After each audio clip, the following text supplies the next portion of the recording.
Relationship expert and counselor Norm Quantz of Image Incorporated offers another compelling topic in the mental health field. Visit normquantz.com for more information.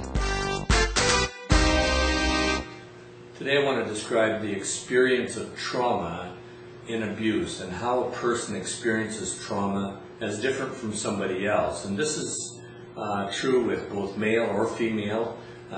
This is the way in which they perceive it to be, and that's how they then internalize it and respond, which develops actually into their trauma response.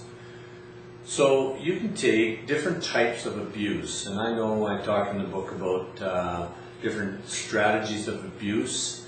Abusers use three key strategies. One is strategy of withholding, one is the strategy of deception, and the other is crisis risk, the more overt. But whether it's any one of those strategies that the abuse is actually coming from, those perspectives, the victims of those can experience them at different levels of trauma. So even if a withholding strategy is being used, say a parent withholds attention from a child, whether male or female, that may not be felt as trauma to a child because it seems so normal to them. This is just the normal way we're living. This is the way it is, and life must go on this way, so therefore no big deal about it.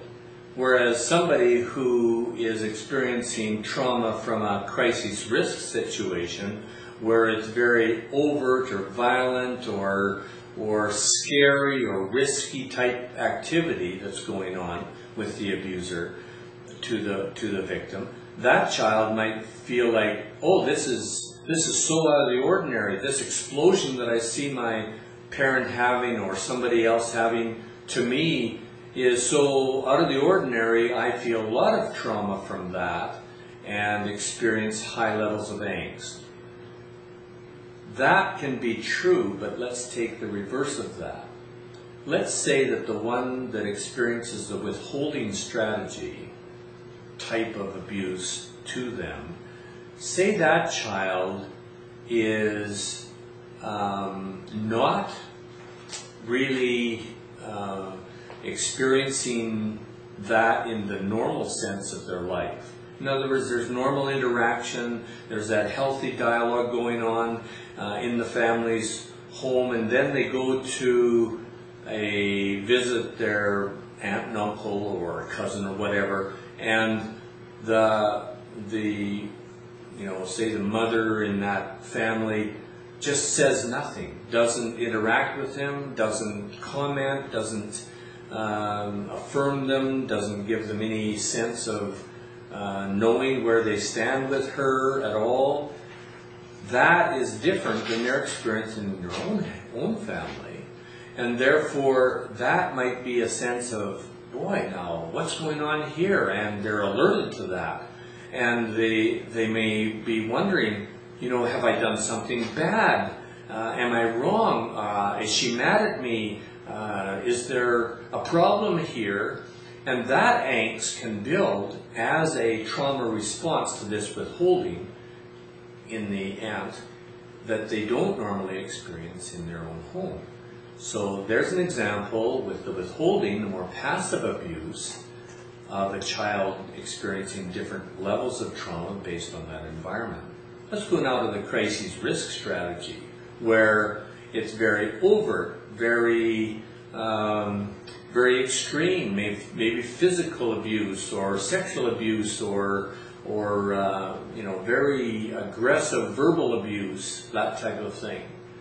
But maybe a child has been exposed to that constantly. They've grown up with that erratic, overt, crazy living, recklessness going on, and they're sitting there taking it in, and they don't feel the trauma in that because it's so normalized.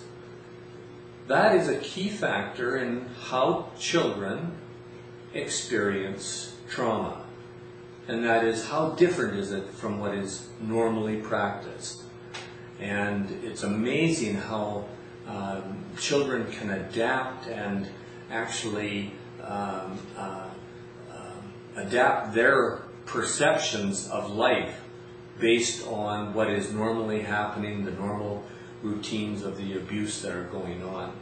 And I know there's been clients who've been sexually abused for years that I've talked to, who speak of it as, isn't this happening in other families? Isn't this the way children are raised? Isn't this what actually happens? And are surprised to know that that's not normal, it's not healthy. It might be average, it might be what a lot of people do or experience, but it's not healthy. So I hope that helps you understand the differences between the way people experience trauma. It can be male or female, and it is dependent on what they see as normal and experience as normal, and the differences between them. Image Incorporated is an interactive multimedia academy for global education. Visit normquants.com for more information.